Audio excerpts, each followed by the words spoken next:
tous, bienvenue dans cette nouvelle vidéo où je vais vous lire les réponses de Bruno et Nathalie à toutes vos questions.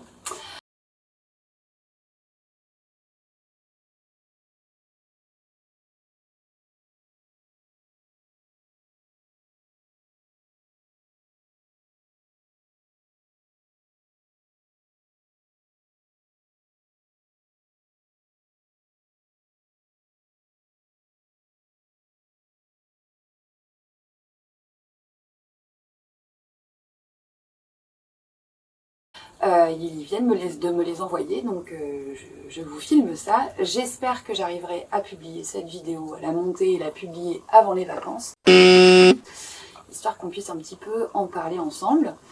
Et par ailleurs, je vais essayer d'aller vite. J'espère que vous m'entendrez. J'ai très mal à la gorge, ça me fait mal de parler. Donc je vais tenter de ne pas blablater comme d'habitude et de simplement vous lire leurs réponses. J'espère que je vais pas finir par perdre ma voix. J'ai l'impression que cette crève ne passe pas. Des choses qui arrivent. Allez, c'est parti pour la lecture. Un passage de froufrou. Tu veux écouter les réponses toi aussi?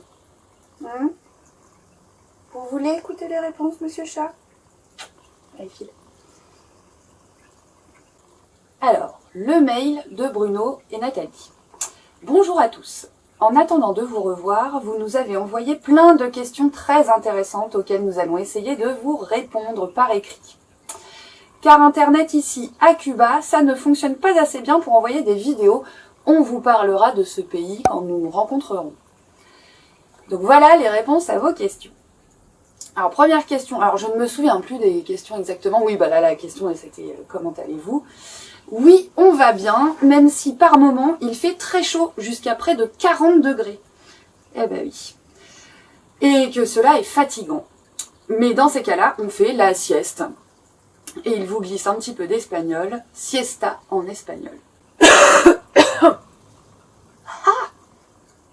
Heureusement, très peu de moustiques et pas de problème de santé. C'est une bonne chose. Alors, deuxième question, c'était concernant la nourriture. Aucun problème pour se nourrir car on a pu faire des courses normalement dans tous les endroits où on s'est arrêté. Même si certains produits habituels en France, comme le fromage ou le saucisson, sont hors de prix. On trouve toujours des fruits tropicaux comme les bananes, les mangues, les ananas, les goyaves, les fruits de la passion, et des légumes. Une exception Cuba, c'est un pays vraiment singulier, donc ils vous en parleront. De ce fait, les stocks à bord restent importants et je crois qu'on pourrait vivre un mois au moins avec ce qu'on a encore. Le bateau va globalement bien, mais un bateau reste un engin compliqué avec très souvent des petits problèmes. Par exemple, Bruno a dû monter plusieurs fois en haut du mât pour réparer une drisse.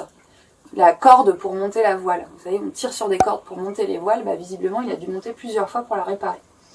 Pour changer deux haubans, les câbles métalliques qui tiennent le mât, on vous expliquera comment on monte. Ah oui, hein. Et puis aussi des problèmes mécaniques avec l'inverseur, la boîte de vitesse qui fait du bruit, etc. Bon bref. Le générateur d'électricité, le pilote électronique, les toilettes qui se bougent. Problème qu'il faut d'abord diagnostiquer, donc il faut d'abord comprendre ce qui ne va pas, puis réparer si possible. Mais enfin, rien qui nous empêche de continuer. De toute façon, il n'y a rien qui les empêche de continuer. Bruno et Nathalie sont inarrêtables. La communication est quelque chose de très important, vous le savez, vous qui utilisez Internet tous les jours. Et on n'est pas habitué quand elle est impossible ou difficile, ce qui est le cas. Lorsqu'on est au large, on a juste le téléphone satellite, la météo et les tout petits mails. Lorsque le Wi-Fi ne marche pas, cela arrive souvent dans les ports. Avant qu'on ait pu acheter une carte SIM locale quand on arrive dans un nouveau pays. Et ici à Cuba, décidément, ce pays mérite un chapitre à lui tout seul. Il se passe plein de choses à Cuba, ça n'a pas l'air d'être simple. Mais quand ça marche, nous pouvons, grâce à WhatsApp, parler avec nos enfants, frères et sœurs, parents de Nathalie et nos amis. On échange pas mal par WhatsApp avec Bruno et Nathalie. Cela dit, un peu de silence et de déconnexion fait du bien. Vous devriez essayer. Non mais c'est vrai, hein. C'est vrai. Ah ben voilà, justement, elle le dit. Et vous devriez parfois essayer. Les menus, la nourriture, le sujet. En mer, on mange un peu comme à la maison, mais plutôt légèrement, des produits frais, quand on a encore, après 10 jours au large, il n'en reste plus, hein. Un peu de congelé, du poisson, de la viande, et tout ce qui se conserve, du riz, de la ratatouille, des nouilles, des omelettes, des pommes de terre.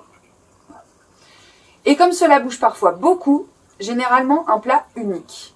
Hein, on s'embête pas avec les entrées, les plats, les fromages, les desserts, enfin, on fait pas 36 000 trucs, on essaye de faire simple. Utiliser le four pour faire vos recettes, mais aussi du pain frais, a été difficile à cause de la panne du générateur. Mais maintenant qu'il est réparé, 3 petits points. Ouais. Alors, pour ce qui est de Django, Django est en aluminium, même si cela ne se voit pas parce qu'il est peint en bleu et blanc. Et cela en fait un bateau très solide, mais aussi lourd. Heureusement, nous avons pu installer une nouvelle voile génois à l'avant, je vous avais montré les photos, plus grande, qu'il fait avancer plus vite. Lors de la traversée de l'Atlantique, nous ne l'avions pas et on a mis 17 jours au lieu des 15 prévus. Donc comme quoi ça change la donne.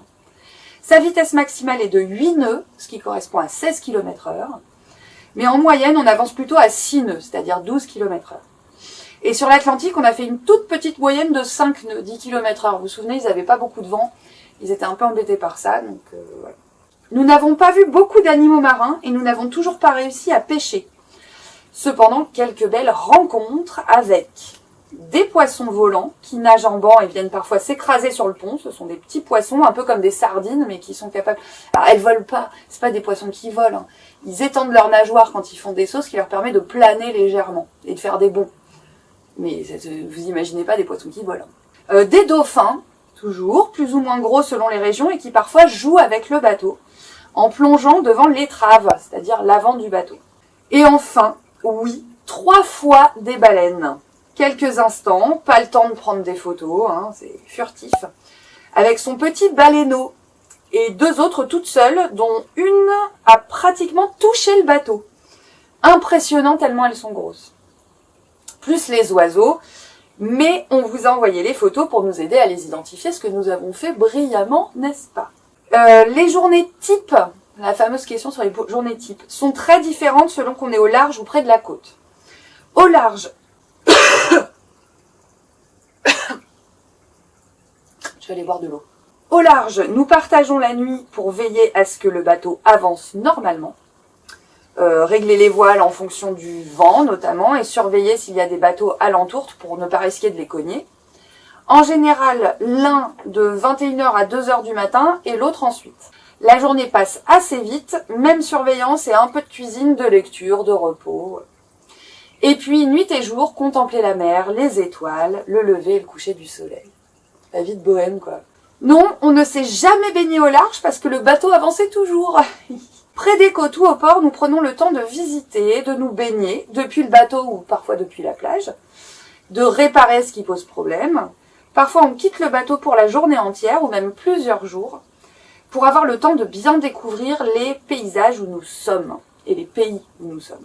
Pour ce qui est des rencontres, même si on n'en fait évidemment pas au large, hein, ce serait compliqué, hein, c'est sans doute le plus important dès qu'on est dans un pays. Les rencontres avec les autres navigateurs de beaucoup de pays et avec lesquels on a plein de choses à échanger. Expérience, tuyaux, trucs et astuces hein, quand même.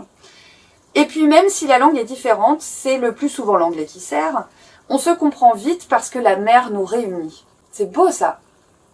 Vous ne parlez pas la même langue que les autres, mais vous parlez la même vie en fait. Vous avez la même vie, donc vous comprenez. Ça c'est génial. Parmi les plus belles rencontres, des Canadiens sud-africains, des Québécois, des Français, des Suisses. Les rencontres avec les populations locales, jamais de problème parce que les gens sont toujours gentils, mais la qualité des échanges est très différente selon les pays. La langue, bien sûr, encore qu'avec français, anglais, espagnol, on y arrive le plus souvent, mais surtout les occasions d'échanger. Quand on voyage et qu'on loge chez l'habitant, c'est beaucoup plus facile que quand on est simplement sur le bateau dans les ports. Bah oui. Au top des rencontres, Cuba, le Cap-Vert et la République dominicaine. Par contre, beaucoup plus limité aux Antilles françaises, à Saint-Barthélemy ou aux îles Vierges. C'est peut-être des questions d'occasion simplement. Alors, vos pays favoris, leurs pays favoris, pardon, c'était le Cap-Vert, Cuba et la République dominicaine, comme quoi. Alors, leur projet, le coude. Après Cuba, nous prévoyons de nous diriger vers le Mexique, puis le Guatemala. en passant sans doute au Belize. Regardez une carte. Alors, je mettrai une carte par ici. Et de laisser le bateau là-bas 6 ou 7 mois pour rentrer en France par avion. Eh oui.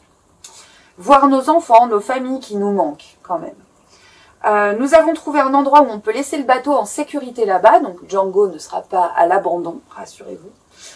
Nous repartirons début 2023 pour poursuivre l'aventure. On vous dira dans quelle direction. Alors oui, vous ne serez plus mes élèves certainement en 2023, mais promis, juré, je vous donnerai des nouvelles.